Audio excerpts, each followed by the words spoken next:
once. I didn't throw up once. I was actually following everything to. So I woke up and this is what I look like. I'm about to weigh myself. I haven't weighed myself since last week. Last week I was 154. 1 hour later. Oh my god, I'm excited. This week I lost 3.2 pounds and I'm kind of shocked, kind of not. I literally wrote everything down because like I have ADHD and yeah. Wait, what? Okay. This week I lost 3.2 pounds. I've been noticing as I've been like losing weight in my back brace, I will have like a couple weeks where I just literally lose a pound or like a half pound, and then I'll have a week like this week where it's like, oh my god, you know, it's just like, I like, thank you. Sorry. I have to hold you like a baby. Oh, wow. Whoa. Since I lost 3.2 pounds, my mom, she lost 2 pounds. We're gonna go get some pizza because we deserve it. Somehow my mom's living with me while I like, you know, need caretaking of me. She's literally teaching her high school classes because she's a high school teacher. Shout out Miss Rogers. Large diet Pepsi. I had this thought. I was like, is Pepsi the Android of Coke products? I don't know. But there's our pizza. Cheers to that. Oh my god. Okay, so we got the thin crust pepperoni. This is it, a little floppy. I don't know if you like floppy or not. I'm gonna try it and give it a review for you guys. I haven't had like a good piece of pizza in so long. So I'm gonna lay out a couple weeks after my accident to where I am now. After the first 2 weeks, my sister, my dad left. I had a couple trips to the ER during those 2 weeks. Traumatizing. Things started to chill out, but not gonna lie, during those 2 weeks, I was smacking on Olive Garden, eating whatever I wanted. So, June 8th, after those first 2 weeks, I decided I'm not gonna come out of this back brace, same bitch I came in. After that realization, I started to eat healthier and I was tracking everything I was eating in my fitness pal. I really just focused on counting calories, and I know you can say what you want. I don't know, it's what I did. So from June 8th to June 29th, kind of had an offish week when my friend Jenna was in town visiting. Shout out to Jenna. Thanks for visiting me. June 8th to June 29th, I didn't lose a single pound. Say what you want, I was mad. Didn't binge eat one. Didn't throw up once. I was actually following everything to a T. Well, the only thing I was following was counting my calories and tracking. The only times in the past where like I haven't seen results, I've just been put on hold. I wasn't doing everything I needed to do. This time I had no slip up, so I was just like, I like re-stepped on the scale. I was like, this has to be broken. Like, should we go get a new scale, mom? And she's like, no, it works. And I was like, no. I was eating 1,200 calories a day, not looking at any nutrition, not macros, anything, just my calories. I was just so sad. I wanted to give up. I was like, what am I doing wrong? So frustrated.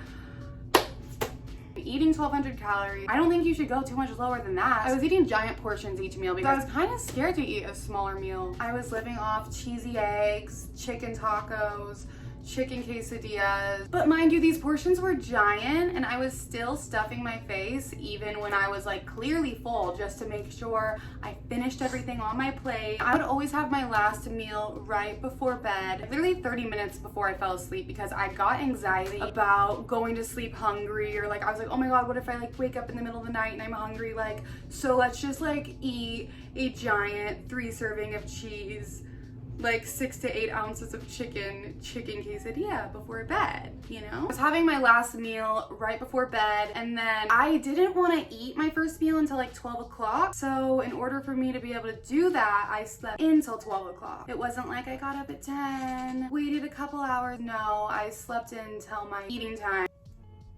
So after I weighed myself June 29th, hard to stay positive, you know? I just wanted to come out of this brace better than I came into it, and it seemed like the days were just getting closer and closer to me getting it off, and my results were just like staying the same, like literally the same. So after that traumatizing morning, I decided to cut out cheese because I was getting obsessed. I have a very obsessive personality, I've noticed. Like, I can't just use a little bit. If I'm making a cheese quesadilla, I'm making a cheese quesadilla. So I cut that out, and the following week, which day was that?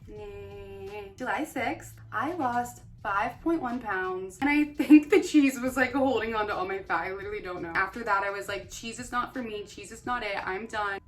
God. Whatever, I was so excited to be seeing results. The next week I weighed myself and I only lost 0.3 pounds. Not gonna lie, I was a little annoyed, but I wasn't too hard on myself because literally the previous week I lost 5 whole pounds. So whatever, I kept it up. And the next week, you wanna guess what I weighed?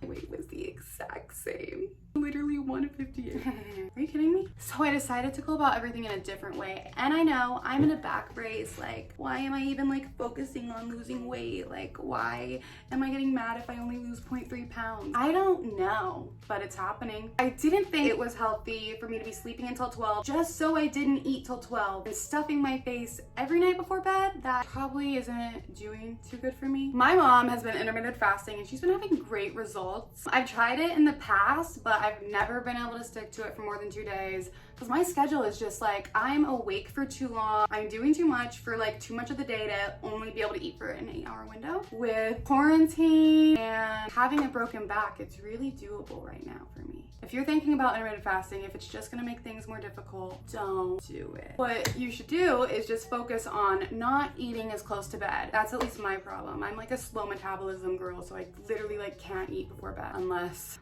If you do need something close to bed, don't deprive yourself. Have something small. Have a piece of fruit. Have protein, which literally has like no carbs in it. I didn't really mention this, but back like in the beginning, I told you about me shoving my face with quesadillas. Well, sometimes I tried to not do that every night. And on those nights, I would let myself have like a half banana if I needed it. So kind of something like that could help. You know, it's like if I'm dying of hunger before bed and I can't fall asleep, like I guess I'll have this half banana. But if I can fall asleep fine, I won't have it. You know, doing the one where you fast for 16 hours and eat for 8, but I've been getting up like at 8 to 9 every morning. I know. I've been starting with a walk, then I meditate, then I journal. Want me to get more into that? I can make another video on it, but literally mental health saver.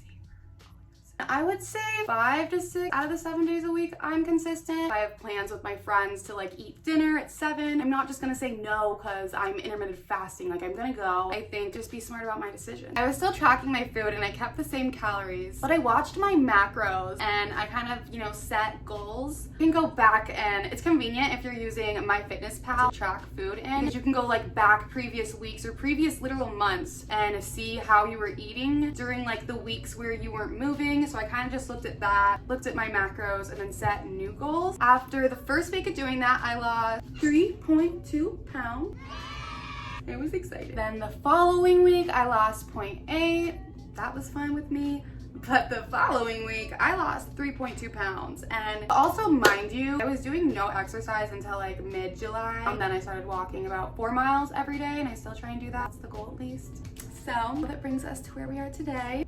150.8 pounds. I'm officially like 15 pounds down and I'm excited. I feel great. I am currently finding success in intermittent fasting, but I don't want you to feel like whoever's watching this that you need to do it, especially if it doesn't fit for your schedule. But this is just me documenting what I'm doing. I'm not a health expert, so don't look at me like I'm a health expert. You know, before you take my advice or do what I'm doing, see how this all plays out.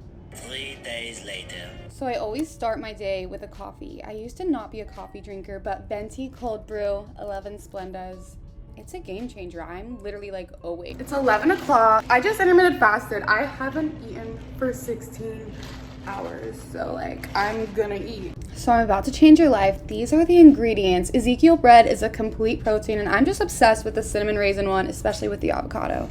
So I'm weighing out 65 grams of avocado because, you know, I like to track everything. Not gonna lie, I kind of season it different every time, but this was amazing. A little bit of red pepper. I microwave it for a minute just so it's already cooked. I'm attempting to do my eggs over easy, but I'm kind of camera shy and I cracked one of them. See if when the toast pops, let's see if it scares me. All right, for the toppings, cut up some tomato, get your avocado on the bread. I top with lemon and everything but the bagel seasoning. Jesus died for this. I died for this. Do another weigh-in tomorrow. Pray for me. But yeah. Guess I did that. Mom? Not surprised. I am not surprised. One time I lit my dad's house on fire because I put something in a candle. Yeah, see y'all next week. Never thought